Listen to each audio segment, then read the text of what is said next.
You cannot scrub the insides of your arteries with like cold plunges and more running. Compared to our wealthy peer nations, we spend the most money on healthcare and have the worst outcomes. 6 in 10 Americans are living with a chronic disease. Medicine is extraordinarily good at treating diseases, but it's terrible at sitting with the person who has the disease. There's a lot of people in the wellness sphere who say that doctors just push medications. You're crying in my office, here's Prozac. High cholesterol, here's Lipitor. High blood pressure, here's a beta blocker. We treat patients like a set of transactions, like a bag of organs, instead of real people with real lives. Health is not about yes or no, it's about trade-offs, because risk lives on both sides of every decision.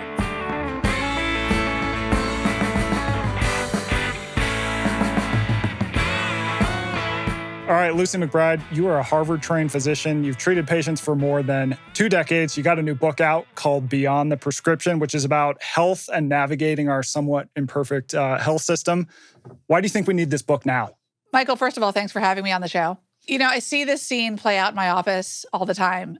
People come in having been dismissed, talked over, hurried through a medical appointment through no fault of the doctor. The system just doesn't have time.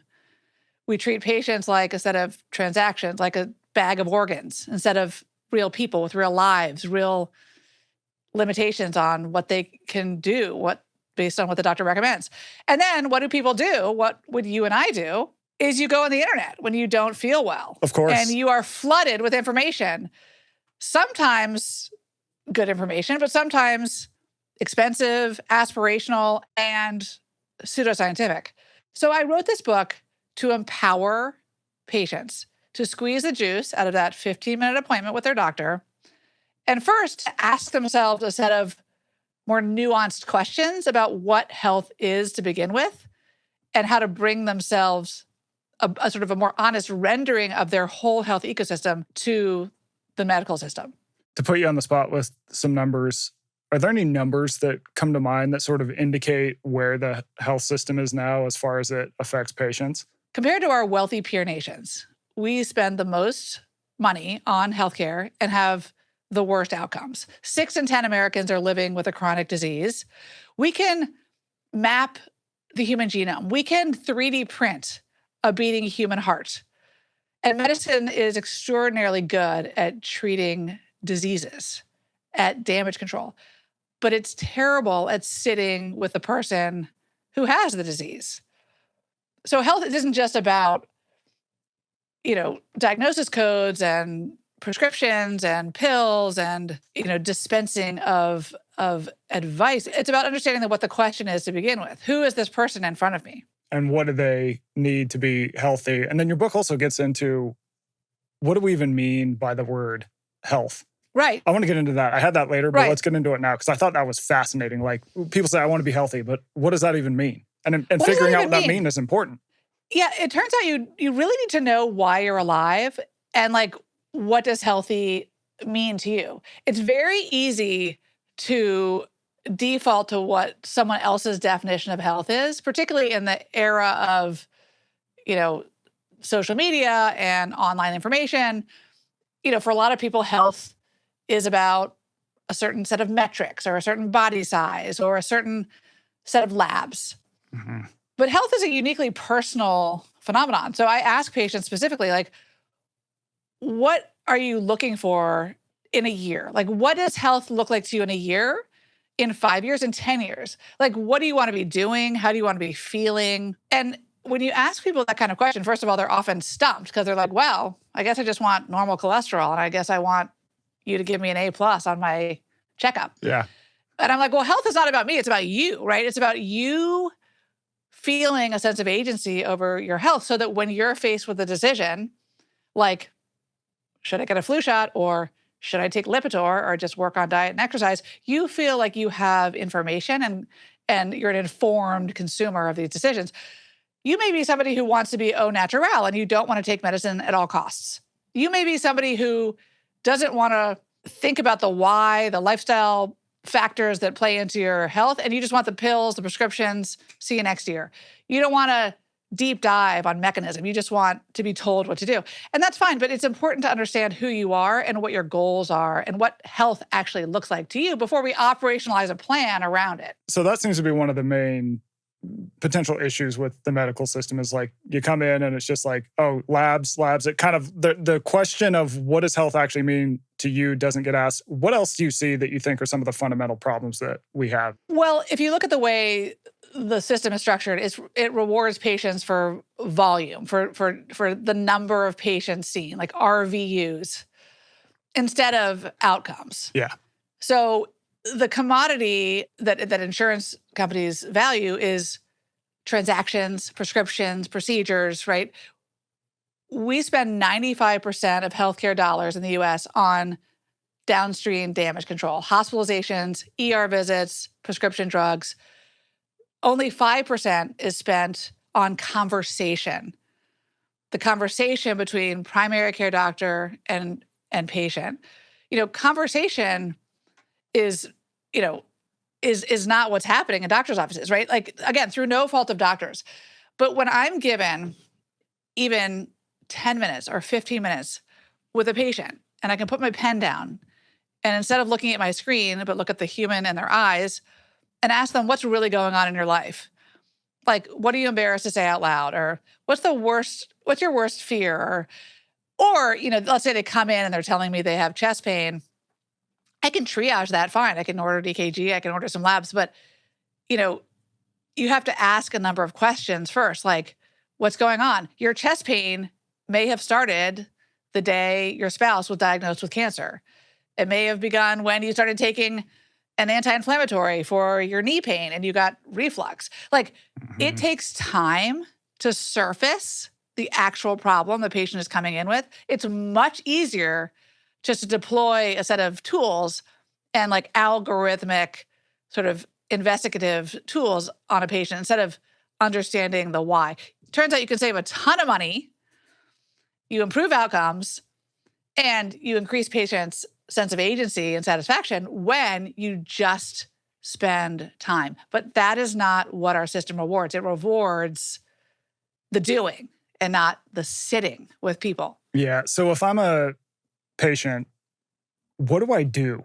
So if my doctor has the 15 minutes, what's my move there? Do I got to sort of press them on, hey, we need to have a conversation? Or what do you think actually works? Well, I mean, this is why I wrote a book. Yeah, but it's a great book. Thanks. I think it is a good book. I think it's work, right? So what I'm asking people to do by reading this book is I'm saying, look, your doctor doesn't have time. It's aspirational to think that your doctor's going to have time to understand how your divorce is affecting your sleep, which is affecting your blood sugar regulation, which is affecting your diabetes. That's not going to happen in my lifetime. Maybe it will. So what I'm asking you to do with this book is sit down, and I want you to map your health ecosystem. I want you to take this library of questions I put out there to surface the sort of nooks and crannies of your health, not just what you eat. Like, your doctor will say, what are you eating? Or what's your diet like? Or they'll just say, like, eat less sugar, exercise more, sort of prescriptive advice. I want you to map your health ecosystem by asking yourself more in-depth questions. What's your relationship with food? Do you eat when you're hungry, or do you eat when you're stressed, bored, feeling anxious? Let's talk about exercise. Is it a chore? Is it a should? Or is it something you enjoy doing? Are you not doing it not because I didn't lecture you hard enough, but because you're avoidant of some pain syndrome that you haven't really thought through? Or are you overusing exercise as a proxy for, managing anxiety? In other words, what I want you to do is ask a little more sophisticated questions of yourself that your doctor just doesn't have time to ask you, so that you can then have aha moments in your living room and have aha moments when you're reading the book and say, oh my gosh, I never thought about the football injury I had in high school and how I subtly favor this side of my body, and that makes my whole skeleton off. And then my chronic pain is driving my sleep, and my sleep is driving my, brain fog, and my brain fog is making me, inattentive and anxious. Like all of these things are related. Yeah. And you need to connect the dots on your own. Unfortunately, it's on the patient to do a lot of pre-work before you even show up in the doctor's office. Yeah. You have a lot of amazing anecdotes about that. And they were kind of like aha moments for me where someone will come in for, one reason, and then you start talking to them and it turns out there's this whole other thing going on under the surface. Right. How did you start to, because you're in the system, right? Like you have to work with patients relatively quickly. So what was your own aha moment where you started to realize, oh, there's all these other things going on. It's not just the blood sugar, the headache, or whatever it is. Like what is actually all the underlying reasons behind that? So first of all, I'm not in the system. I was in the system and I saw that patients were being treated like a set of transactions. So I built my own practice in order to be able to have time with patients. And I've brought in a number of other doctors who also left academia to be in a place where they can actually treat the person, not just the diagnosis codes. But I've always been interested, Michael, in the human experience of illness. I myself was a patient. Yeah. I myself was a patient. I was a victim of the same system that we all participate in. And by the way, we all need doctors. Mm-hmm. I was somebody who had a number of health problems in her 20s who just needed to be asked, like, how are you doing? Like, what's going on? Mm-hmm. I was tested for brain tumors and giardia. I had MRIs. I had every lab test in the world. And when I was told your labs are normal, pat on the head, I felt more crazy. And I just got sicker and more anxious and sicker and more anxious. And so it took me kind of doing some like investigatory work about like, who am I and what's going on and like where to get the help, that I realized like, wait a minute, this thing that I'm studying, medicine, is excellent at ruling things out and damage control and treating disease, but it's not great at understanding this person. And if we're not as physicians equipped, trained, or given time to, elicit what's actually going on in people's lives, even a mundane interaction can go completely wrong. Like I can recommend Lipitor to you because it's the right thing to do after a discussion of, why your cholesterol is high. But you need to trust me enough to say, you know what, doc, I may not take that because I'm worried about X. Mm. Like you have to have trust and rapport with the person who's dispensing advice about your health. So you can be the best doctor in the world, the best trained physician, have all the tools and be appropriately prescribing medications. But unless that person trusts you and understands and believes that they have your best interest in mind, they aren't going to do anything you say. So, I'm sure it's true for you in your life and for people listening to this podcast. The people in your life who you trust are people who listen, who pause, who ask follow-up questions, who are humble about what they don't know, who are saying, let me help you figure that out. They're empathetic. And I think doctors are those things, but the system has squashed the humanity out of medicine, such that it's very hard to practice in those conditions. It's hard for patients to feel like they're understood. It's hard for patients to believe the advice they're being given. Do you have a sense what sort of share or percent of patients come in for a health issue where the underlying issue is just kind of a life issue? Oh, I'd say, first of all, every single health issue has a life issue attached to it. So I'm not saying that every person with chest pain has some psychological problem underlying it. But I will say that it's not surprising anymore because I've been doing this long. Everybody has a story. The most important data that you have often isn't in your lab tests. You can take two people with the same high blood pressure reading, and one person got there because they're having a tough time in their relationship. They're drinking too much alcohol, more than they want. They're not sleeping well. They're stressed at work. They're drinking coffee to stay awake and alert. And they're just kind of wired and tired and amped up. And their blood pressure problem doesn't need more blood pressure medicine. It needs someone like me to say, look, what's going on? understand it and say, look, let's work on stress management, a plan to help you moderate your alcohol without lecturing you and making you feel bad. And then another person could have high blood pressure because they are genetically predisposed to high blood pressure. They are eating a low salt diet. They're exercising every day. They follow the Michael Easter 2% plan.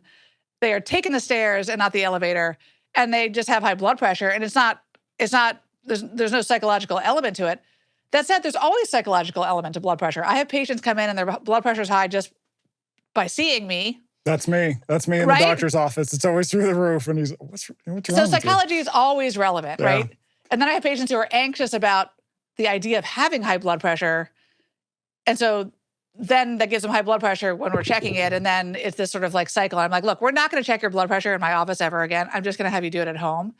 So like, you cannot separate emotional health from our physical health in the way our bodies show themselves in your everyday life or in the doctor's office. So it's always relevant. Yeah. All right. So speaking of 2%, you did a piece for my Substack called The Comfort Crisis in the Doctor's Office. And I think the big point of that, because my audience on Substack and also on this podcast, they're generally health-motivated people. You kind of wrote that they're great at pretending that everything is just absolutely perfect. They're doing all the right things, but they won't really bring up the uncomfortable things that need to be unpeeled. What should people actually be telling their doctor, given that? So let me caveat this by saying that it's hard for people to talk about hard things. It's hard for doctors sometimes to countenance uncomfortable subjects like sexual dysfunction, disordered eating, addiction. But if I had one question to ask people at their annual checkup, like a well person visit, it would be like, what's the thing you're most afraid to tell me out loud? Or what's the thing you're most embarrassed to say to yourself?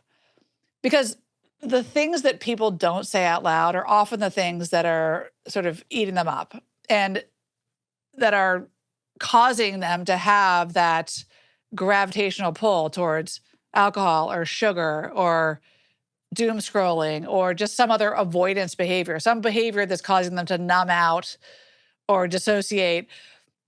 And, our health is informed by our behaviors, right? Like behavioral health, like the way we eat, the way we sleep, the way we exercise, the way we move, the way we relate to other people is informed by our thoughts and our feelings. So like, unless you elicit like what's actually going on inside, you're really kind of nibbling around the edges of understanding that person. Yeah. So it's a great moment when a patient can tell me like, you know what? I am feeling like really I'm harassed by my boss. Or I am worried that I haven't had sex with my partner in 5 years. And that opens up a whole conversation that is empowering to the patient because there are things you can actually do about that. Yeah. There are things you can actually help people with. I mean, there's, from relationship-based counseling to vaginal estrogen and hormone therapy to just normalizing the experience of someone feeling vulnerable in their workplace. I mean, we're all walking around like feeling vulnerable and scared and, we self-medicate in many different ways. Yeah, it's like that opens up what the real underlying problem is. Just trying to do some other stuff on the side is not going to fix. I mean, you're just kind of like, trying to add tire to the wheel that has a giant hole in it. That's right. So it's not that every disease process has some like psychological underpinning. It's that human beings have thoughts and feelings and behaviors that have to be woven into the conversation about health. Even when you think about like compliance with medications or, I can tell people all day long, eat less sugar, exercise more, lose 10 pounds, see you next year, right? And that's a lot of doctor's appointments, right? Yeah. But unless someone's given a roadmap and sort of a pathway and also like interval check-ins, it's really unrealistic to think someone's going to make a behavioral change. I mean, behavioral change is arguably the most difficult thing to do, like in ourselves and when you're advising someone else. It sounds really good to say, look, take this prescription, lose 10 pounds, get more cardio, get more strength work, sleep 8 hours, floss after every meal.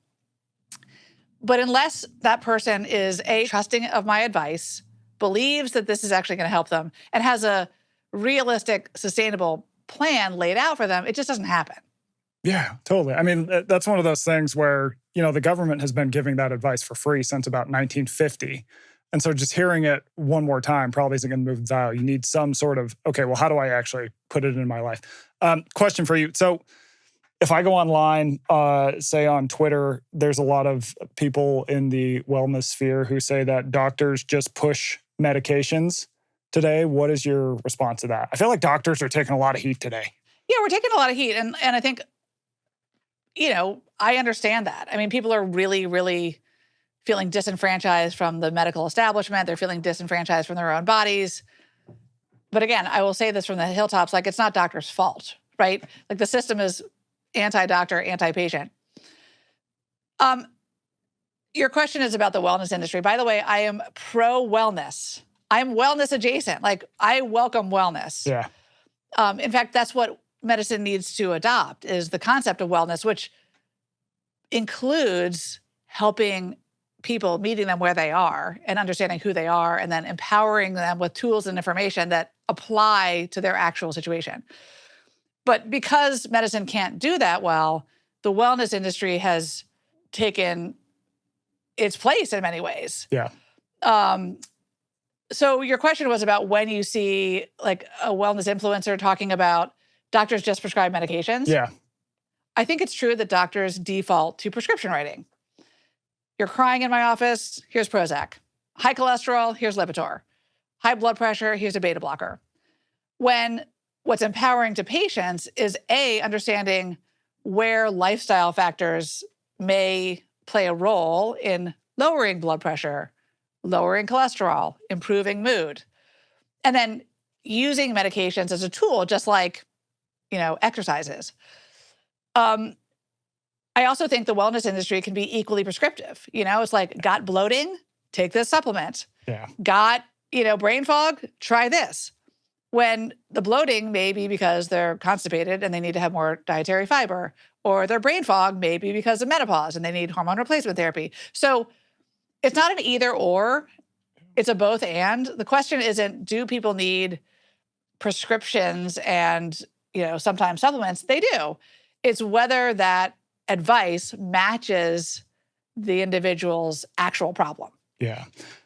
Where have you seen wellness help patients? That might be obvious. I think you'd probably say like exercise, eating well. Where have you seen it actually harm them? Because you had some interesting anecdotes in the book about people who tried some wellness things that backfired.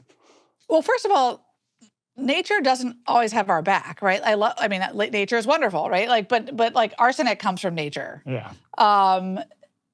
And I've seen patients have liver failure from green tea extract. I've seen people overdose on vitamin D. If 1 is good, then 5 is better, and then they're vitamin D toxic. I've also seen people be so anti-prescription that they think they can kind of like out-exercise their genetic coronary artery disease. So take my patient who's in his mid-50s who is a lifelong athlete, and I think it's great that he comes in every year with like spreadsheets on his, he's got his CGM, he's got his step tracker, he's got his personal records for various scores, yep. Time, What's mile that? time, whoop scores, mile times, exactly. everything. And that's awesome. That floats his boat. Like that for someone else would be like, too much surveillance of the bodily system. But for him, it works. So he couldn't believe it when I said, I think we should do a coronary artery calcium score to look for the presence of cholesterol plaque. Because guess what? Your cholesterol is high despite being a significant exerciser. He was like, there's no way. So we did it. He has coronary artery disease. And all of the evidence in cardiovascular medicine says if you have a non-zero cholesterol score, we have a stricter LDL cholesterol goal. So he wanted to exercise his way out of that. And I understand that. I love people who want to do the work. Yeah. The problem is you cannot scrub the insides of your arteries with cold plunges and more running, right? You actually need both. You need Lipitor. You may need one of these new medications to drop his LPA, which is high, his lipoprotein(a), and exercise. So what I see is this false dichotomy between medicine and wellness when actually they go hand in hand. And I wish that wellness influencers trusted, evidence-based medicine more, and that doctors weren't so snooty about wellness practitioners who are helping people every day. I think the movement to help understand mental health is wonderful. I think the sort of democratization of information about diet and protein and fiber and healthy fats is wonderful. I think CGMs can be wonderful, even for non-diabetics. I think that there's a lot of good being done in the wellness space. I think that work is necessary, just not sufficient for health. Yeah. You can't meditate your way out of, breast cancer. You can't, there's no amount of quinoa or kale that can help you with your genetic predisposition towards, dementia. Those things are important, but they're not sufficient. What sort of conversations do you have with patients who are really interested in wellness? Like, what do you guide them into? Are people coming to you with, well, have you heard of this? I'm thinking of doing this. Or are they already on things? Because one thing that I thought was interesting is you noted in the book that a significant amount of people don't list supplements or tell their doctor about supplements they're taking. So if they end up going on a prescription, those can react in a bad way. And so what sort of conversation should people have? I just want people to know that just because something's natural doesn't mean it's going to be a panacea. If you have depression, we have abundant evidence on the ways in which we can treat depression such that you don't need to turn to, St. John's wort and, alternative treatments. Like, there's still a box. Like, I love thinking outside the box, but there's still a box. There's still evidence-based medicine. I don't want to worship at the altar of evidence-based medicine at the exclusion of thinking outside the box, but there's still a box. Yeah, that makes sense. So given what we talked about so far, you have this idea that we should become the CEO of our own health, and then you have these 5 steps to do that. So I want to get into the steps, but before we do, what is sort of the big picture on this idea of becoming CEO of your own health?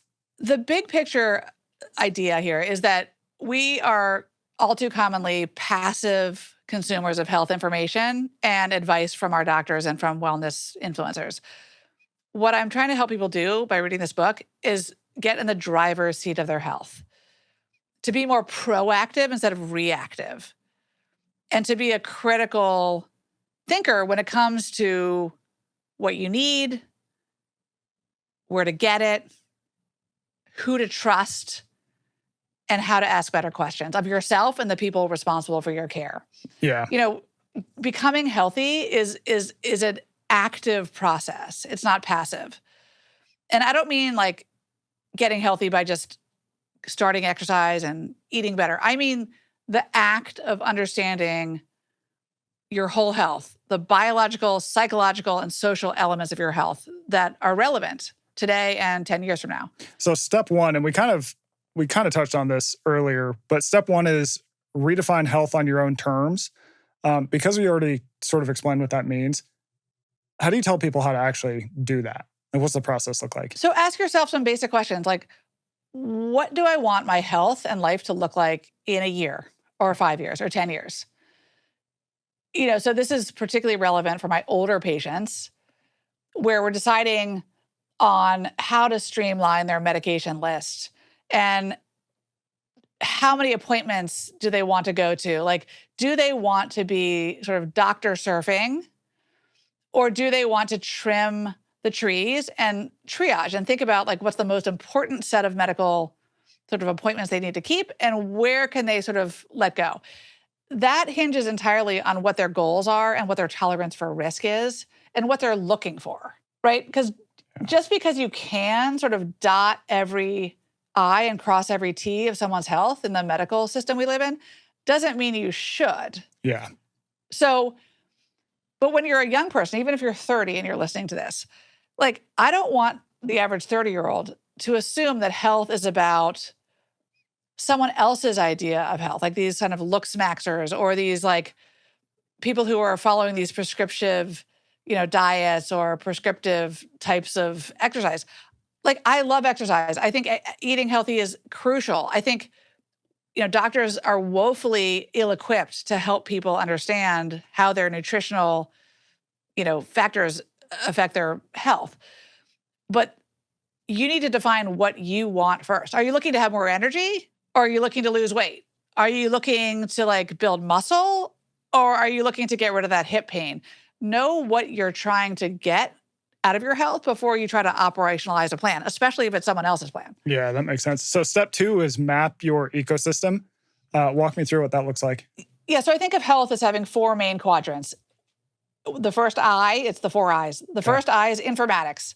So we think of health as information, like your lab test data, right? Your cholesterol, your blood sugar, your BMI.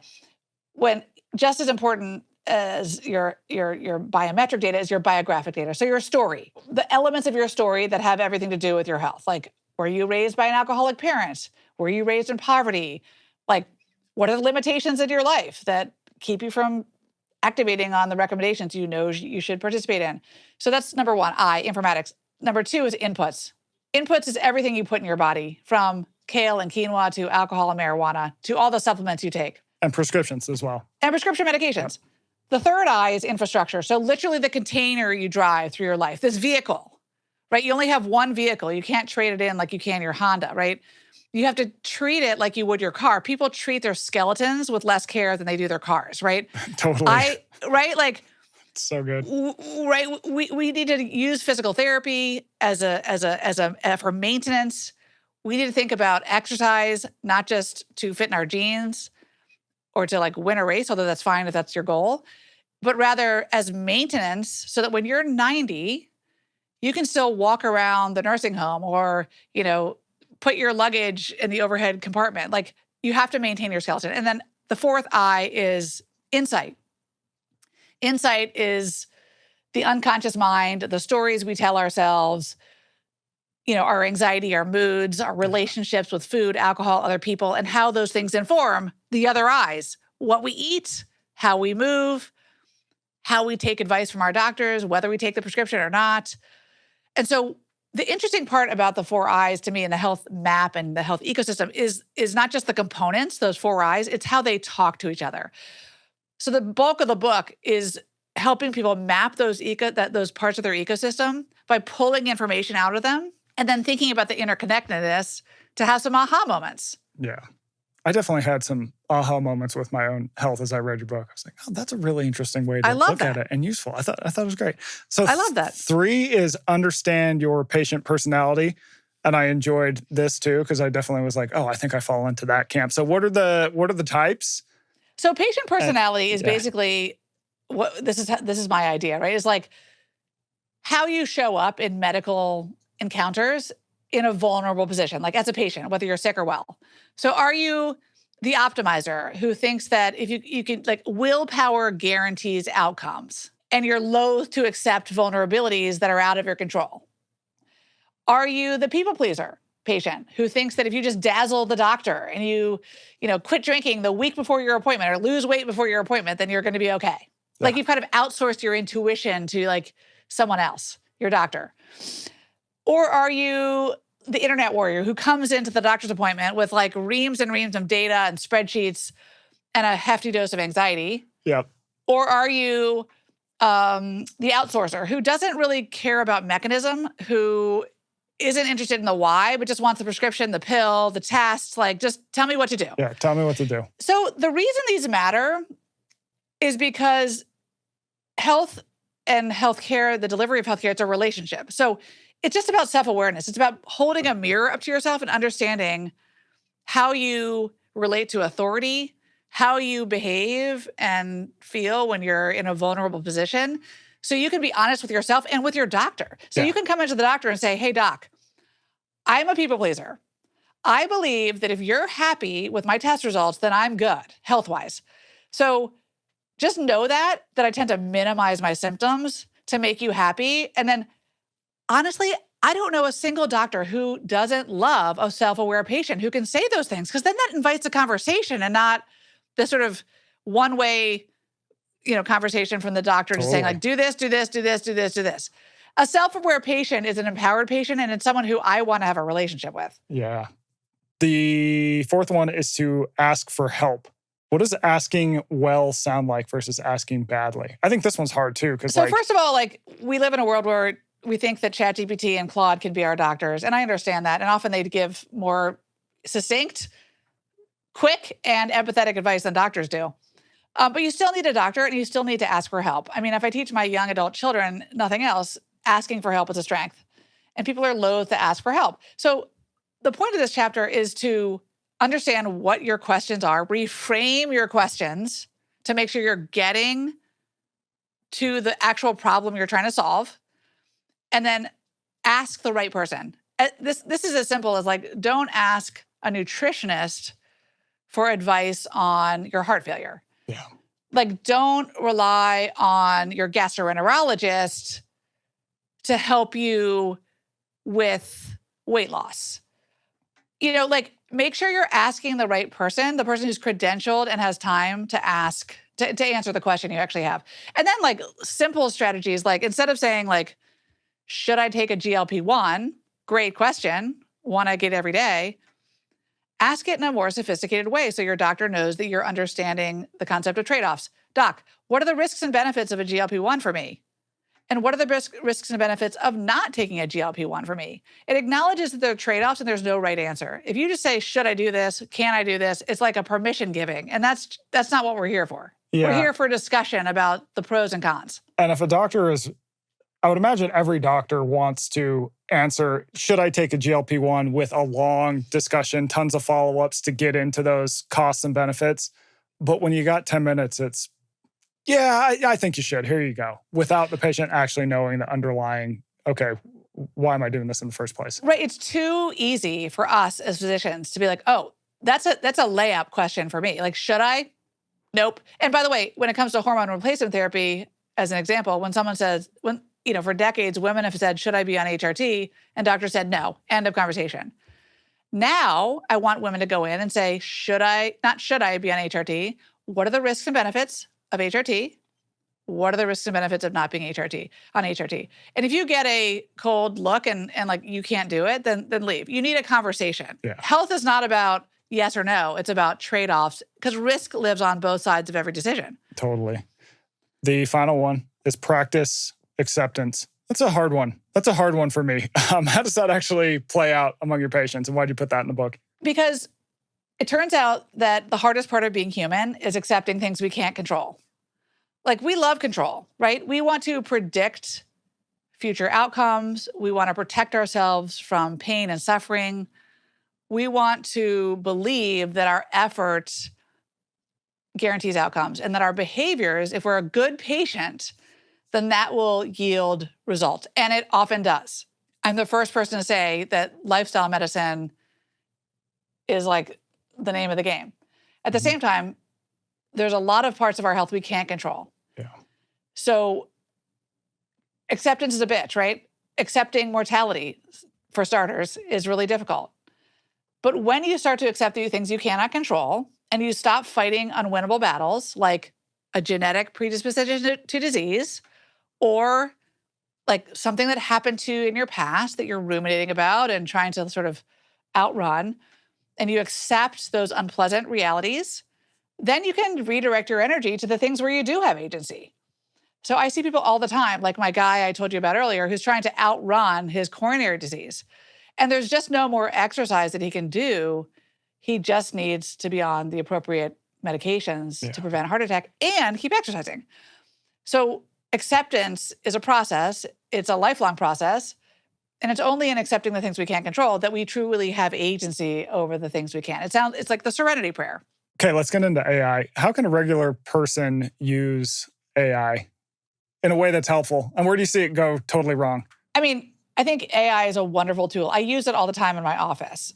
I use it to draft letters to insurance companies, to wrangle with them about, reimbursement. I use it to draft patient summary letters. I used to, type everything out. What I fear, though, is that the healthcare system in 10 years will be AI plus, physician's assistants just for their license. And that will be called healthcare. The beautiful thing is that AI is wonderful at answering the question it is asked. Mm-hmm. But you have to make sure you're asking it the right question. And it's a uniquely human thing to surface what the question actually is and to ask the question beneath the question. But for the average person who's listening, how can you use AI? It's great for like simple transactional questions like, is amoxicillin the right antibiotic for strep throat? Yes. Or, what are the potential side effects of GLP-1s? Great. It'll answer that question. It'll answer it well. But it can't answer the question of why your weight is going up or why you're having metabolic dysfunction. It's not going to know to ask you unless you're really sophisticated and you're really empowered, maybe you read my book, to identify your relationship with alcohol, your sleeplessness, your genetic predisposition to metabolic dysfunction, plus your work stress as playing a role in why your metabolism is slow. But it'll answer the question of does GLP cause constipation? It certainly does. What to do about it? It depends. When we talked one time, I thought what was really fascinating is that don't you use it when you meet with a patient? And so instead of having to sit there and write down every single note and your face is in the notebook half the time, like you record the conversation and then you are able to have AI analyze that and then you're able to basically have better outcomes for the patient because you can be there for them. You can use it with patient's permission to do ambient transcription and then like help draft a note. And those technologies are getting better and better every day. So yes, it does potentially mean the doctors will have increasingly more time to look at the patient and not just a screen. So that's good.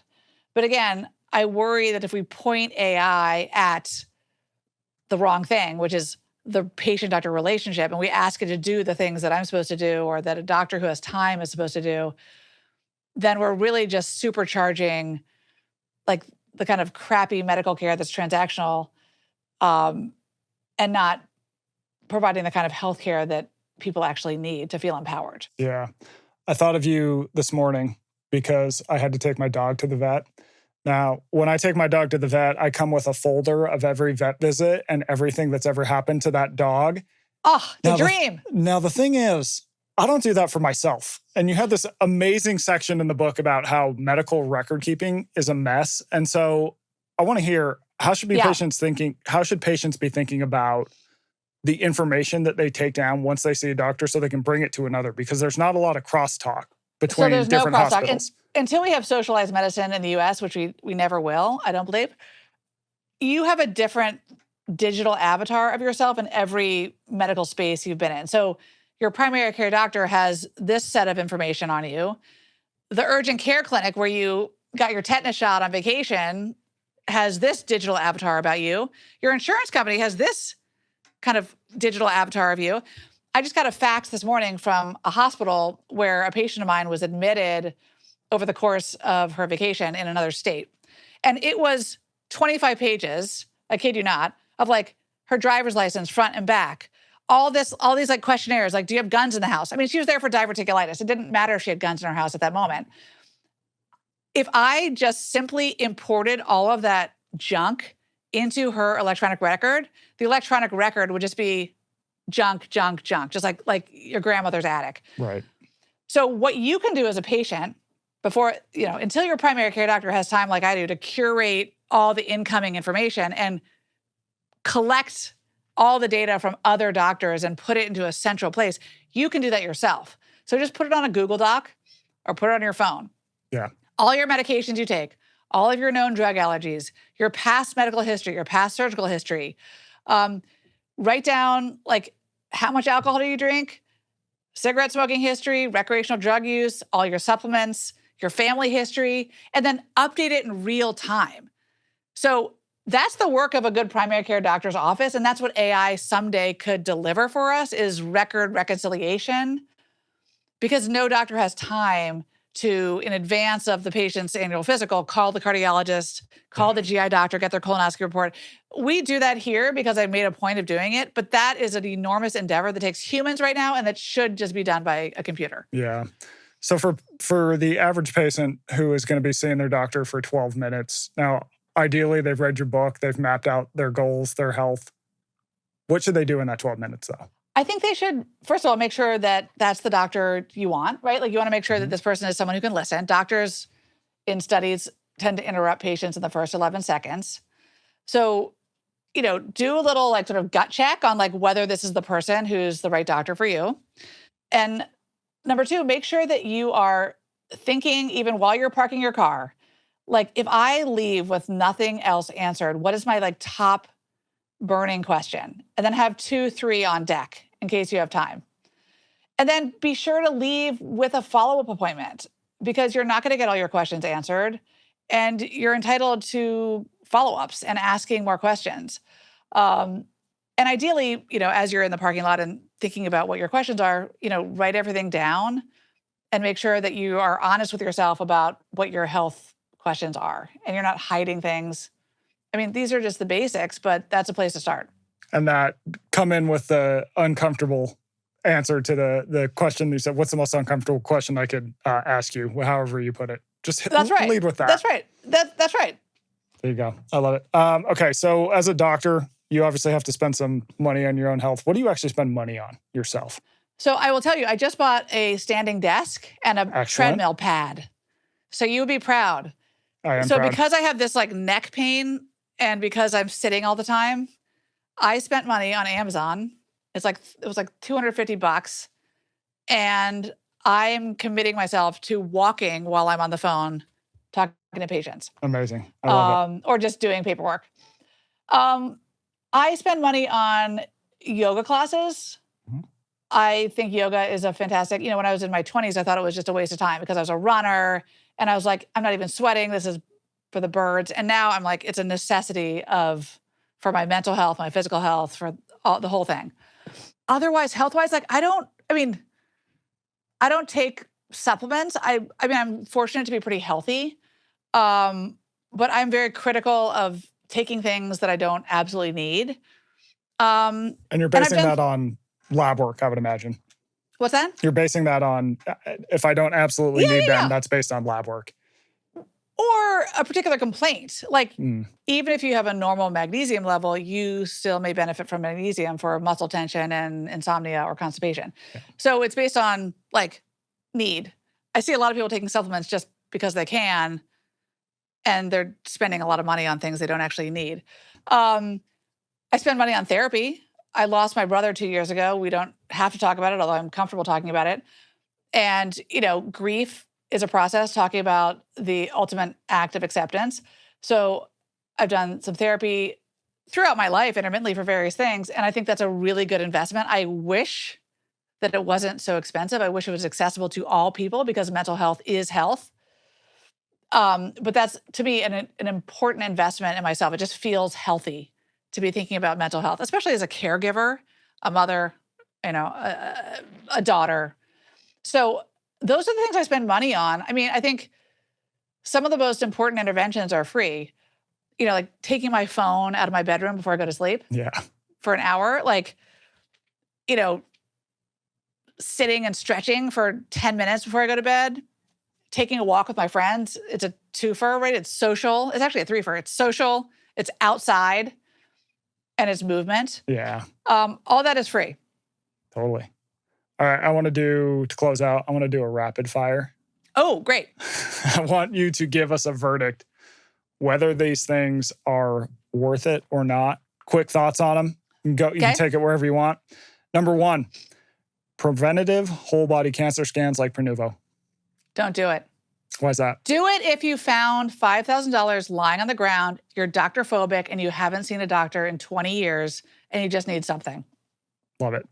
Because it gives you a lot of information you don't need, and it tends to spin up people's anxiety. Mm-hmm. I understand, though, why people do it. I would save your money. Direct-to-consumer blood tests like Inside Tracker. I don't love it. Why is that? Because it's not asking the right questions necessarily first, right? Just because you can doesn't mean you should. There's a whole lot of testing you can do, but you have to have context around it. You have to understand what your question is first. So we don't, doctoring isn't about fishing expedition. It's about asking a specific question and then ordering tests if tests are needed to answer it. Because someone's asymptomatic. They don't have anything wrong with them. And so we're going into just probe things that are fine. Well, it's not that I don't order tests for people who are asymptomatic. It's that there has to be a reason for it. For example, I don't tell everyone just to go out and get an ApoE4 gene test. That's a mutation in a gene that can predispose to Alzheimer's. Because having that information, even though you can get it, in someone who may never develop Alzheimer's and for which there's no targeted treatment, it just spins up anxiety. So test results done without asking what the reason is for doing it in the first place is just a test result that you're stuck with handling. So you need a shepherd, you need a context, you need a reason to do the test in the first place. CGMs, continuous glucose monitors, for those who don't know. I think they're great. For some people, they feel like an albatross, like a bad boyfriend or girlfriend, like judging them and shaming them. For other people, they're empowering. I mean, I see people who discover that their insomnia is driving their spikes in blood sugar during the day, or that this food spikes their sugar and this food doesn't. Or it just helps them be accountable to their goals to reduce dietary sugar and simple starches. I think it can be very empowering, but you have to know yourself and know how you're going to react to having this like doodad stuck to your arm and be under surveillance. But in general, if you know yourself and you know what it can do for you and you're willing to fork over the money, I think it's interesting. All right. Final question. I lied. This is actually the final question. How does someone find a doctor like you? Unfortunately, it's expensive to have a doctor who will give you the time you really need. Those of us in direct primary care have taken matters into our own hands to have time with patients. So I can do the very kind of thing that I talk about in my book, which is why I wrote the book, to help dispense what I've been doing with patients for 25 years.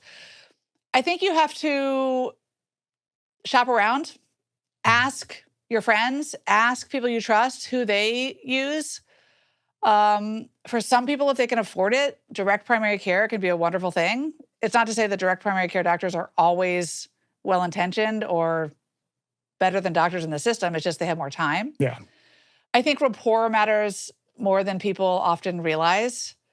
And I think it's acceptable and normal for you to demand nothing less than a doctor who looks you in the eye and seems to take an interest in who you are as a person.